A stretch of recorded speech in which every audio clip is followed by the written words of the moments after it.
संदेश देना चाहेंगे जो ब्रेकियल प्लेक्सस इंजरी से प्रभावित हैं? मैं लोगों को यही बोलना चाह रहा थे ऑपरेशन के बाद ऑपरेशन के पहले फिजियोथेरेपी की बहुत आवश्यक है एवं ऑपरेशन के बाद भी अवश्य फिजियोथेरेपी की बहुत आवश्यक है।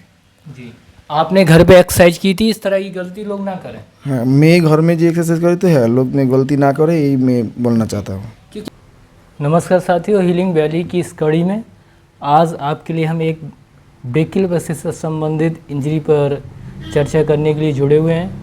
हमारे साथ पश्चिम बंगाल कोलकाता से आए हुए हैं और इनको ब्रेकियल प्लेक्सस इंजरी हुआ था। इनका जो मस्कुलोक्यूटेनियस नर्व है, एक्सिनी नर्व है और सब scapularis nerve to serratus anterior, ये जो नर्व थी वो प्रभावित हो गई थी क्योंकि ये सारी C5 और C6 से जो एक मीटिंग पॉइंट होता है, अर्व पॉइंट, वहाँ से जुड़ी हुई होती हैं और स्ट्रेच हो गया था, जिसे बोलते हैं एक्सोनल न्यूरोपैथी, जिसके कारण इनका जो मूवमेंट्स है शोल्डर का वो लॉस हो गया, एल्बो का मूवमेंट लॉस हो गया और इनकी फिंगर में मूवमेंट है, करके दिखाइए ज़रा, फिंगर का मूवमेंट है, रिस्ट ड्रॉप नहीं हुआ है। स्कैपुला का एलिवेशन, प्रोटेक्शन, रिट्रैक्शन मूवमेंट भी प्रभावित हुए हैं। तो इन्होंने इंजरी के बाद कितने महीने बाद आपने ऑपरेशन कराया था? 3 मंथ से ऑपरेशन कराया। 3 मंथ, मतलब आपको मई में इंजरी हुआ था, मई 2024 में? 24 में है। अच्छा, आपने ऑपरेट कहाँ कराया था? राजस्थान जयपुर से अमित मित्तल डॉक्टर से ही कराया। ये क्योंकि मेरा जो वीडियो बनाने का उद्देश्य है वो ये है कि लोगों तक एक ये मैसेज भेजना कि फिजियोथेरेपी रिहैबिलिटेशन की भूमिका को वो समझें ताकि उनका जीवन और भी बेहतर हो सके, इस तरह की समस्या से वो और जल्दी बाहर आ सकें। ये डॉक्टर मित्तल सर द्वारा इनको ऑपरेट किया गया जब इनको इंजरी हुआ। इसके बाद ये जयपुर गए और वरिष्ठ चिकित्सक हैं, वो सर्जन हैं देश के जाने माने, उन्होंने इनको ऑपरेट किया। ऑपरेट करने के बाद इनको एडवाइस जो दी गई कि आप घर पे एक्सरसाइज करिए। इसके लिए मैं व्यक्तिगत रूप से भी डॉक्टर मित्तल सर के जो यूट्यूब अकाउंट है उस पर भी मैं एक निवेदन डाल चुका हूँ, अनुरोध कर चुका हूँ कि सर कृपया फिजियोथेरेपी की जो भूमिका को उसको नज़रअंदाज ना करें।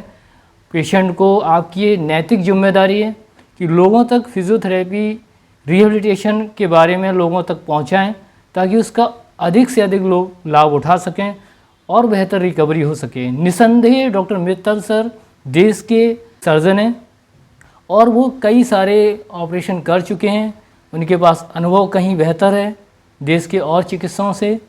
मैं उनकी चिकित्सा पद्धति पर या उनके अनुभव पर सवाल खड़ा नहीं कर रहा हूँ।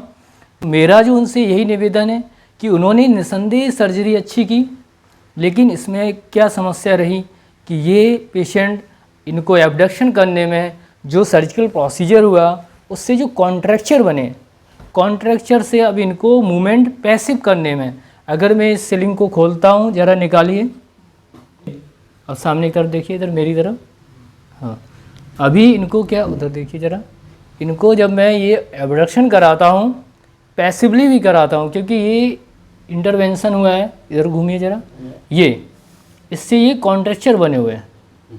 अब जॉइंट जो है वो स्टिफ हो चुका है और ये अभी टेम्परेरी कॉन्ट्रैक्चर हैं। मैं इस पर काम करूँगा तो मुझे पूरी उम्मीद है कि हम पैसिव ROM भी ला पाएंगे, क्योंकि जब तक रेंज अवेलेबल नहीं होगी, मसल कितना भी अच्छा हो जाए, रिकवरी पॉसिबल नहीं है। उसके बाद हम स्टेंट पे भी काम करेंगे। तो इन्होंने एक्सरसाइज भी, अच्छा आपने जब आपको इंजरी हुआ, बैठ जाइए, आपको जब इंजरी हुआ उस समय आपके जो मूवमेंट थे, सर्जरी के बाद क्या उसमें कोई फ़ायदा हुआ या नहीं? नहीं हुआ। अच्छा, जो डॉक्टर मित्तल सर या उनके जो वहाँ के थेरेपिस्ट थे, उनके द्वारा जो भी वहाँ स्टाफ था, उन्होंने एक्सरसाइज आपको बताई, उन एक्सरसाइज से आपको कोई फ़ायदा हुआ? नहीं फ़ायदा हुआ, क्योंकि उन एक्सरसाइज से इनको कोई फ़ायदा नहीं हुआ। और उसका कारण ये है कि जो मसल 0 ग्रेड में है, यदि मसल 0 ग्रेड में है और एक्सरसाइज सामान्यतः लोग ग्रेड 3 की कराते हैं, ग्रेड 2 में एक्सरसाइज कोई कराता नहीं है क्योंकि लोग जानते नहीं है कि ग्रेविटी एलिमेंटेड मूवमेंट कब कराने चाहिए। इसलिए रिकवरी पॉसिबल ही नहीं है। आपको सीढ़ियाँ चढ़ना है तो आप क्या करेंगे? सीधा चौथी सीढ़ी पे पैर नहीं रख सकते हैं। पहला, दूसरा, तीसरा एक प्रोसेस होता है। उस प्रोसेस को अगर आप फॉलो करेंगे, उस प्रोटोकॉल को फॉलो करेंगे, तभी आपका रिकवरी पॉसिबल है।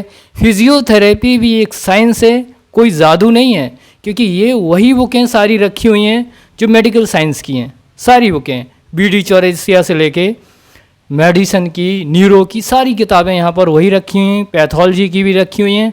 तो जो मेडिकल साइंस में लिखा हुआ है वही फिजियोथेरेपी में किया जाता है। तो रिहेबिलिटेशन की भूमिका को समझा जाए।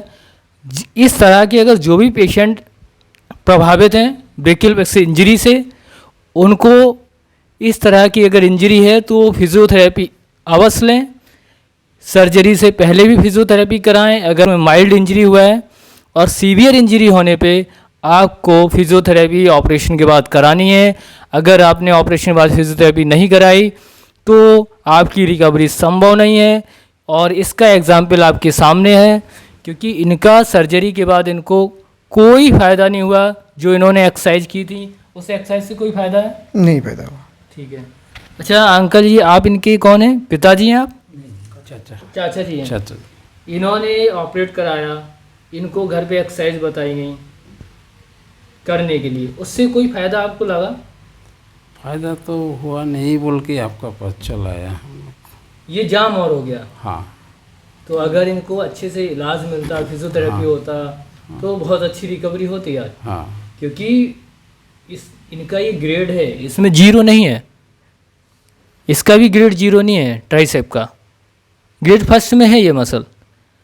डेल्टॉइड पे मुझे काम करना होगा, ये डेल्टॉइड की ग्रेड अभी 0 है, और वो इसलिए पॉसिबल नहीं हुआ क्योंकि शोल्डर स्टेप हो रहा है पूरा। ये पूरा इंसीजन लगा हुआ है, ये टेरेस माइनर भी कॉन्ट्रैक्चर में जा रही है, तो मुझे इस पे काम करना होगा। तो जितने भी पेशेंट हैं ब्रेकियल प्लेक्सस से, उनको मैं यही मैसेज देना चाहूँगा कि यदि आप इस तरह की इंजरी से प्रभावित हैं तो फिजियोथेरेपी अवश्य कराएं। और फिजियोथेरेपी से आप क्या है, ऑपरेशन के बाद जो कॉन्ट्रैक्चर है, जो कॉम्प्लिकेशन आते हैं, उनसे भी बाहर निकलेंगे, साथ में आपके मूवमेंट्स भी आएंगे, क्योंकि मूवमेंट्स आपको बार बार रिपीटिशन करने से ही पॉसिबल है। तो आप लोगों को क्या संदेश देना चाहेंगे जो ब्रेकियल प्लेक्सस इंजरी से प्रभावित हैं? मैं लोगों को यही बोलना चाह रहा था कि ऑपरेशन के बाद, ऑपरेशन के पहले फिजियोथेरेपी की बहुत आवश्यक है, एवं ऑपरेशन के बाद भी अवश्य फिजियोथेरेपी की बहुत आवश्यक है।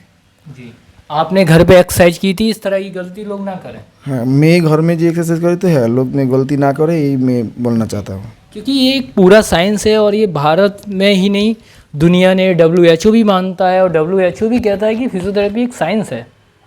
तो साइंस को नज़रअंदाज करना मुझे नहीं लगता है कि ये मानवता के लिए अच्छा है। कृपया ऐसे सभी लोग गंभीरता से लें। जय हिंद, जय भारत, थैंक यू।